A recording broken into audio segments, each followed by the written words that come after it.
안녕하세요.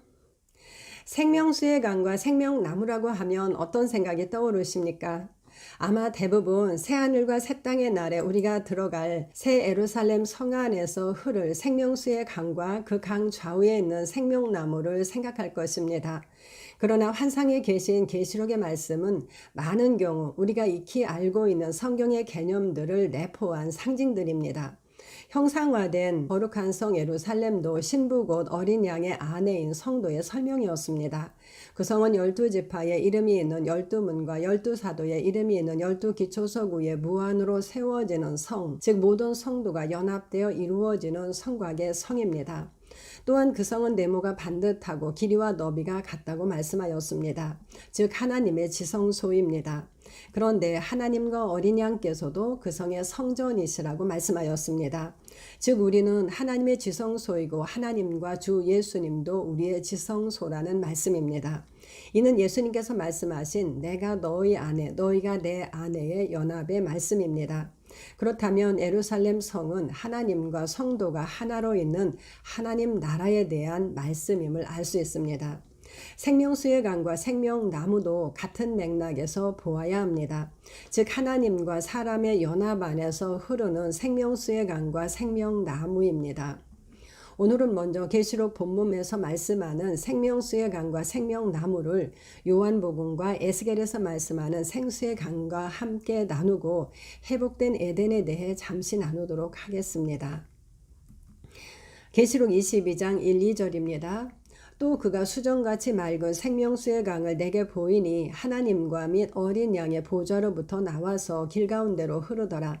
강 좌우에 생명나무가 있어 12가지 열매를 맺되 달마다 그 열매를 맺고 그 나무 잎사귀들은 만국을 치료하기 위하여 있더라. 요한은 또 그가 수정같이 맑은 생명수의 강을 내게 보이니 라는 말로 시작합니다. 이 말씀에서 그는 21장 9절에서 신부 곧 어린 양의 아내를 내게 보이겠다고 말했던 7대접을 가진 7천사 중 하나입니다. 그 천사는 앞장에서 하나님과 예수님과 성도들이 하나로 있는 예루살렘 성을 보여주었습니다. 그리고 그가 또 보여주는 수정과 같이 맑은 생명수의 강입니다. 요한은 생명수의 강은 보좌로부터 나와서 길 가운데로 흐르는데 강 좌우에 생명나무가 있어 12가지 열매를 달마다 맺고 그 나무의 잎사귀들은 만국을 치료하기 위하여 있다고 말씀합니다. 이는 예루살렘 성 안의 모습으로 앞장의 말씀이 이어짐을 알 수 있습니다. 하나님과 어린 양의 보좌로부터 나와서 그 성의 길을 따라 흐르는 생명수의 강과 그 강 좌우에 있는 생명나무입니다. 하나씩 살펴보겠습니다. 1. 생명수의 강. 생명수의 강은 무엇입니까? 생명수에 대해서는 목마른 자에게 주시는 생명수 샘물을 말씀하는 21장 6절에서 나눴습니다. 생명수는 하나님의 생명을 주는 물로 성령님을 상징합니다. 하나님의 영이 사람을 살게 합니다. 강은 헬라어 포타모스가 사용되었는데 흐르는 물, 많은 양의 물, 강물이라고 정의합니다. 그렇다면 생명수의 강은 사람을 살리는 생명수의 샘물보다 많은 양의 생명수가 흐르는 강, 즉 성령님이 강처럼 더 많이 운행하는 것을 의미할 것입니다. 그렇다면 그 강은 어디에서 출발하였습니까? 하나님과 어린 양의 보좌로부터입니다. 하나님은 생수의 근원이십니다. 즉 생명수인 성령님은 하나님께로부터 나옵니다. 계시록 4장에서는 하나님의 보좌 앞에는 수정과 같이 맑은 유리바다가 있다고 말씀하였습니다. 그 보좌로부터 흘러나오는 성령의 강입니다. 어디로 흘러갑니까? 그 물은 성의 길 가운데로 흐른다고 말씀하였습니다. 즉 그 성, 즉 어린 양의 아내인 성도들 안에서 흐르는 성령의 강입니다. 그렇다면 계시록의 말씀은 어린 양의 아내인 성도들 안에 하나님과 어린 양의 보좌가 있고 그 보좌로부터 생명수인 성령님이 강물처럼 운행하신다는 말씀이 될 것입니다. 이기는 자는 생명수 샘물을 받아 마시고 하나님의 아들이 되어 그 성에 들어왔습니다. 그 성은 하나님과 성도의 연합의 성입니다. 성령님을 통한 연합입니다. 하나님과 주 예수님은 성령님을 통하여 우리 안에 거처 삼고 거하시며 우리 가운데 거하시고 두루 행하십니다. 그리고 그 성 안에서, 즉 그 연합 안에서 성령님은 강처럼 운행하실 것을 말씀합니다. 계시록은 그 연합 안에서 성령님이 강처럼 운행하심으로 일어나는 일로 생명나무를 말씀합니다. 이 부분은 뒤에서 나누고 먼저 요한복음과 에스겔에서 말씀하는 생수의 강의 말씀을 나누도록 하겠습니다. 요한복음 7장 38, 39절입니다. 나를 믿는 자는 성경의 이름과 같이 그 배에서 생수의 강이 흘러나오리라 하시니 이는 그를 믿는 자들이 받을 성령을 가리켜 말씀하신 것이라. 예수께서 아직 영광을 받지 않으셨으므로 성령이 아직 그들에게 계시지 아니하시더라. 예수님은 그분을 믿는 자는 성경의 이름과 같이 그 배에서 생수의 강이 흘러나올 것이라고 말씀합니다.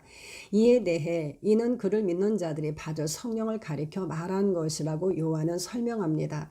그리고 예수님께서 아직 영광을 받지 않으셨으므로 성령님은 아직 그들 가운데 계시지 않았다고 부연 설명합니다. 이 말씀은 요한복음 4장에서 말씀한 영생하도록 솟아나는 성령의 샘물과는 다른 말씀으로 성령의 세례를 의미합니다. 그 일에 대해 주님은 성경의 이름과 같이 라고 말씀하셨습니다. 즉 구약에서 말씀하신 것과 같이 일어날 일입니다. 성령 세례는 성경에서 아주 중요한 주제입니다. 그러므로 약속의 말씀인 구약에 이에 대해 여러 번 말씀하였습니다. 또한 세례 요한은 주님을 성령으로 세례를 주시는 분으로 소개하였습니다. 즉 그 일은 주님의 사역으로 이루어질 일이었습니다. 그러므로 부활하신 주님은 승천하시기 전 제자들에게 아버지께서 약속하신 것을 기다리라고 말씀하시며 너희는 몇 날이 못되어 성령으로 세례를 받으리라 라고 말씀하셨습니다. 그들은 주님의 말씀대로 약속하신 성령을 기다렸습니다. 그리고 오순절날에 그들은 다 성령의 충만함을 받았다고 말씀합니다. 세례는 잠기는 것입니다. 그들은 성령님 안에 충만히 잠겼습니다. 그러므로 그것은 충만함입니다. 즉 성령 세례를 받으면 생명수인 성령님으로 충만해짐을 알 수 있습니다. 요한복음의 말씀은 그 생수의 강이 그 배로부터 흘러나올 것을 말씀하였습니다. 그 배는 사람의 깊은 곳, 즉 하나님과 연합된 영에 대한 말씀일 것입니다. 즉 하나님의 보좌가 있는 그의 영에서 그 성령의 생명수가 가득함으로 흘러나올 것에 대한 말씀입니다. 에스겔도 성전으로부터 물이 흘러나오는 생수의 강을 기록하였습니다. 물은 성전 문지방 밑으로부터 흘러나왔습니다. 그런데 동쪽으로 나아가며 천척을 측량한 후에는 그 물이 발목에 오르고 다시 천척을 측량하니 무릎에 오르고 다시 천척을 측량하니 허리에 오르고 다시 천척을 측량하니 그가 건너지 못할 강이 되었다고 말씀하였습니다. 그는 그 물이 가득하여 헤엄칠 만한 물이요 사람이 능히 건너지 못할 강이더라 라고 말씀하였습니다. 물이 가득한 즉 성령의 생명수가 충만한 강입니다. 에스겔의 말씀을 이어서 보겠습니다. 에스겔 47장 8에서 11절입니다. 그가 내게 이르시되 이 물이 동쪽으로 향하여 흘러 아라바로 내려가서 바다에 이르리니 이 흘러내리는 물로 그 바다의 물이 되살아나리라. 이 강물이 이르는 곳마다 번성하는 모든 생물이 살고 또 고기가 심히 많으리니 이 물이 흘러 들어가므로 바다물이 되살아나겠고 이 강이 이르는 각처의 모든 것이 살 것이며 또 이 강가에 어부가 설 것이니 엔게디에서부터 에네글라임까지 그물 치는 곳이 될 것이라. 그 고기가 각기 종류를 따라 큰 바다의 고기같이 심히 많으려니와 그 진펄과 갯벌은 되살아나지 못하고 소금 땅이 될 것이며. 이 말씀은 손에 줄을 잡고 측량했던 사람이 에스겔에게 하는 말씀입니다. 그는 그물이 아라바로 흘러 바다로 이를 것인데 그물로 바다의 물이 되살아날 것을 말씀하고 그 강물이 이르는 곳마다 번성하는 모든 생물이 살고 또 고기가 심히 많을 것을 말씀합니다. 다시 한번 그물이 흘러 들어가므로 바닷물이 되살아나겠고 그 강이 이르는 각처의 모든 것이 살 것이므로 어부가 그물을 칠 것이라고 말씀합니다. 그리고 그 고기가 각기 종류를 따라 큰 바다의 고기같이 심히 많을 것이라고 말씀합니다. 에스겔의 이 말씀은 하나님의 성소로부터 흘러나오는 생수의 강이 죽어있는 바다로 갔을 때를 말씀합니다. 예수님께서 말씀하신 것처럼 생수의 강이 그 배에서 흘러나올 때의 일입니다. 그 바닷물이 되살아나고 그 강이 이르는 곳마다 많은 물고기가 살고 금을 치는 어부가 있을 것이라는 말씀입니다. 어떤 어부, 어떤 고기입니까? 사람을 낚는 어부, 영이 다시 사는 구원받는 물고기입니다. 하나님의 성령의 충만함이 세상을 변화시키고 믿는 자 안에서 흘러나오는 성령의 생명수가 죽은 사람을 살려 많은 사람이 구원을 받을 것입니다. 우리는 이러한 역사를 경험하였습니다. 우리나라의 기독교는 성령의 충만함이 강물처럼 밀고 들어와 일어난 역사였습니다. 가난하고 미개하던 나라가 살아나고 많은 사람이 구원을 받았으며 많은 목자들이 세워졌습니다.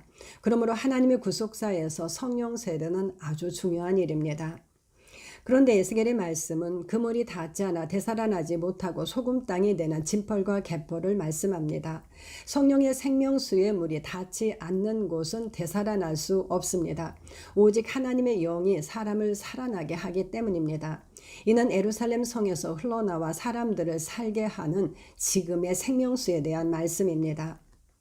하나님은 가련하고 가난한 자가 물을 구하지만 물이 없어 갈증으로 혀가 마를 때에 그들에게 응답하실 것을 말씀하시며 헐벗은 산에 강을 내며 골짜기에 샘이 나게 하며 광야에 못이 나게 하며 마른 땅에 샘 근원이 되게 하실 것을 말씀하셨습니다. 또한 광야의 물을 사막의 강들을 내어 택하신 하나님의 백성에게 마시게 하실 것을 말씀하셨습니다. 목마른 자에게 주시고 하나님의 백성에게 주시는 성령의 생명수입니다. 이 생명수의 강 좌우에 있는 생명나무.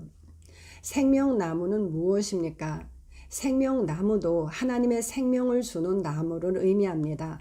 생명나무는 창세기에 3번, 잠언에 4번, 그리고 계시록에 4번 기록되었습니다. 계시록에서 생명나무에 대한 첫 번째 말씀은 이기는 자에게 하나님의 낙원에 있는 생명나무의 열매를 주어 먹게 하겠다는 주님의 말씀입니다. 이 말씀을 나누면서 생명나무는 하나님의 말씀이신 예수님이라고 하였습니다. 베드로는 우리가 거듭난 것은 썩어질 씨로 된 것이 아니요 살아있고 항상 있는 하나님의 말씀으로 되었다고 말하였습니다. 또한 야고보는 하나님께서 진리의 말씀으로 우리를 낳았다고 말씀하였습니다. 사람을 살아나게 하는 하나님의 말씀인 생명나무 열매입니다. 또한 예수님께서는 사람이 물과 성령으로 나지 않으면 하나님의 나라에 들어갈 수 없다고 말씀하셨습니다. 사람을 살게 하는 생명나무인 하나님의 말씀과 생명수인 성령으로 난 자만이 하나님 나라에 들어갑니다. 이는 오직 생명책에 기록된 자들만 그 성에 들어간다는 계시록의 말씀과 같습니다. 즉, 그 성 안에 들어온 자들은 이미 생명수를 마신 것처럼 생명나무 열매를 먹은 자들입니다.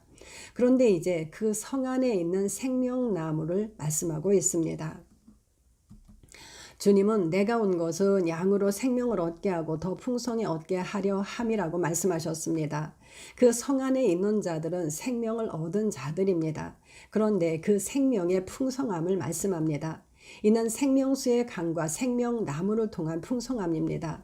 그런데 그 생명나무는 생명수의 강 좌우에 있습니다. 앞에서 그 성 안에서의 성령의 생명수가 강같이 운행하심으로 일어나는 일이 생명나무 열매라고 하였습니다. 생명수의 강 좌우에 있는 생명나무, 즉 강같이 그들 가운데 운행하시는 성령님께서 열어주시는 생명의 말씀입니다. 그러므로 바울은 오직 우리가 하나님으로부터 온 영을 받았는데 이는 우리로 하나님께서 주신 것들을 알게 하려 하심이라고 말하였습니다. 즉 우리에게 성령을 주신 이유 중 하나가 하나님께서 주신 것들을 알게 하기 위함이라는 것입니다. 왜 그렇습니까? 하나님께서 자기를 사랑하는 자들을 위하여 예비하신 모든 것은 오직 성령으로만 알 수 있는 하나님의 일이기 때문입니다.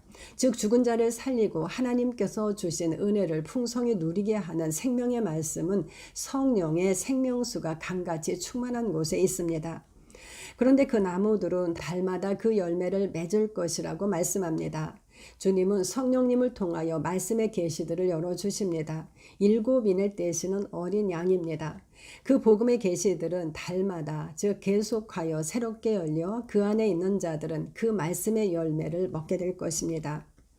또한 그 나무 잎사귀들은 만국을 치료하기 위하여 있다고 말씀합니다. 그 성 안에 있는 자들을 치료하기 위한 나무의 잎사귀들로 상징되는 하나님의 말씀입니다. 그러므로 이 말씀에서도 만국으로 번역된 에뜨노스는 백성으로 보는 것이 적절합니다. 하나님의 자녀들을 치료하는 말씀입니다. 시편 107편 20절입니다. 그가 그의 말씀을 보내어 그들을 고치시고 위험한 지경에서 건지시는도다. 하나님께서 그분의 말씀을 보내어 그들을 고치실 것을 말씀합니다. 하나님께서는 말씀이신 예수님을 보내셔서 우리의 연약한 것을 친히 담당하시고 우리의 병을 짊어지게 하셨습니다. 그가 채찍에 맞으심으로 우리는 나음을 받았다고 말씀합니다. 구약에도 신약에도 치유하는 말씀이 많이 있습니다. 생명나무 열매의 말씀을 먹은 자가 영생을 얻었던 것처럼 그 나무의 잎사귀의 말씀을 먹는 자는 나음을 받을 것입니다. 사람은 하나님의 입으로부터 나오는 모든 말씀으로 삽니다. 생명나무에 대한 에스겔의 말씀입니다. 에스겔 47장 7절 12절입니다. 내가 돌아가니 강 좌우편에 나무가 심이 많더라. 강 좌우 가에는 각종 먹을 과실나무가 자라서 그 잎이 시들지 아니하며 열매가 끊이지 아니하고 달마다 새 열매를 맺으리니 그물이 성소를 통하여 나옴이라. 그 열매는 먹을만 하고 그 잎사귀는 약재료가 되리라. 먼저 그는 강 좌우에 각종 과실나무가 심이 많았다고 말합니다. 하나님의 성전으로부터 나오는 생명수가 강을 이루었을 때의 일입니다. 그리고 8절부터는 앞에서 나누었던 그 물로 살아나는 바다와 물고기를 말씀하였습니다. 그리고 다시 강 좌우 가에는 각종 먹을 과실나무가 자라서 그 잎이 시들지 않으며 열매가 끊이지 않고 달마다 새 열매를 맺는데 그것은 그물이 성소를 통하여 나오기 때문이라고 말합니다. 하나님의 성소는 사람 안에 있습니다. 에스겔의 말씀은 믿는 자 안에서 생수의 강이 흘러나오므로 각종 과실나무가 자라고 열매가 끊이지 않음을 말씀합니다. 이어서 그 열매는 먹을 만하고 그 잎사귀는 약재료가 될 것이라고 말씀합니다. 성령 충만한 증인의 입에서 나오는 초자연적인 말씀은 그들에게 먹을 수 있는 양식이 되고 치료하는 말씀이 됩니다. 이를 사도행전의 말씀에서 살펴보도록 하겠습니다. 주님은 오직 성령이 너희에게 임하시면 너희가 권능을 받고 예루살렘과 온 유대와 사마리아와 땅끝까지 이르러 내 증인이 되리라 라고 말씀하셨습니다. 오직 성령이 임하시면 권능을 받게 되고 땅끝까지 복음을 전하는 주님의 증인이 될 것이라는 말씀입니다. 계시록에서 두 증인도 권능을 받고 1260일을 예언할 것이라고 말씀하였습니다. 사도행전은 그 권능을 받은 자들이 어떻게 증인이 되었는가를 기록하였습니다.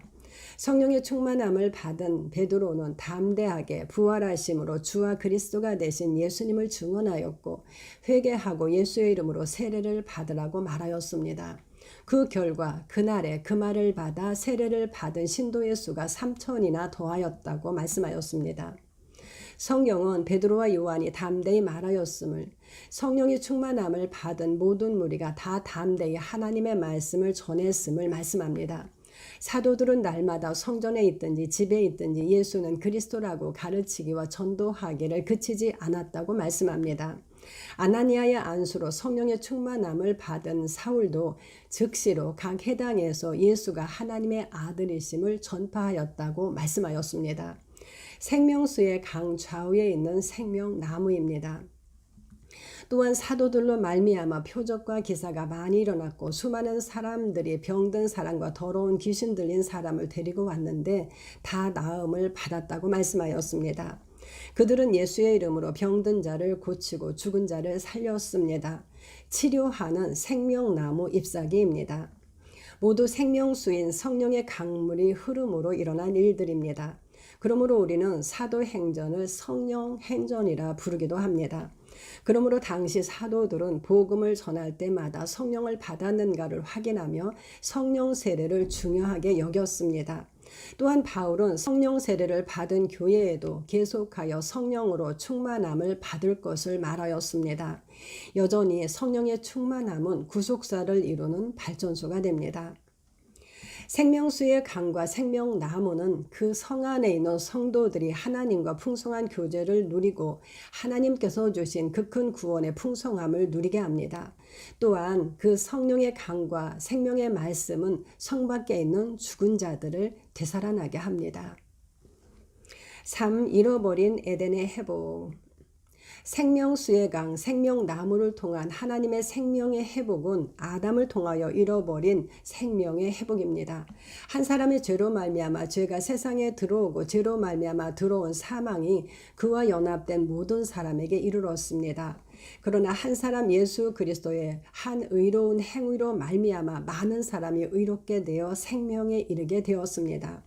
주님은 이기는 자에게 하나님의 낙원에 있는 생명나무의 열매를 주어 먹게 하십니다. 믿는 자는 영생을 가졌습니다. 잃어버린 생명의 회복입니다. 그들은 생명나무가 있는 에덴으로 다시 돌아온 것입니다. 창세기 3장의 잃어버린 에덴의 회복입니다. 하나님은 구약에서 새 언약과 관련하여 조상들에게 준 땅으로 본 곳으로 성산으로 시온과 예루살렘으로 돌아가게 하실 것을 거듭거듭 말씀하셨습니다. 아브라함과 이삭과 야곱도 더 나은 본향인 하늘에 있는 것을 찾는 자들이었습니다. 그러므로 하나님께서는 그들을 위하여 한 성을 예비하셨다고 말씀하였습니다. 예수님은 하나님의 나라를 말씀하셨는데 그 나라는 너희 안에 있다고 말씀하셨습니다. 하늘에 있는 그 나라가 이 땅에 임하였습니다. 그렇게 에덴, 시온, 예루살렘, 하나님의 성산, 하나님의 나라는 새 언약을 통하여 이루어졌습니다. 믿는 자는 이미 영으로 그곳에 이르렀습니다.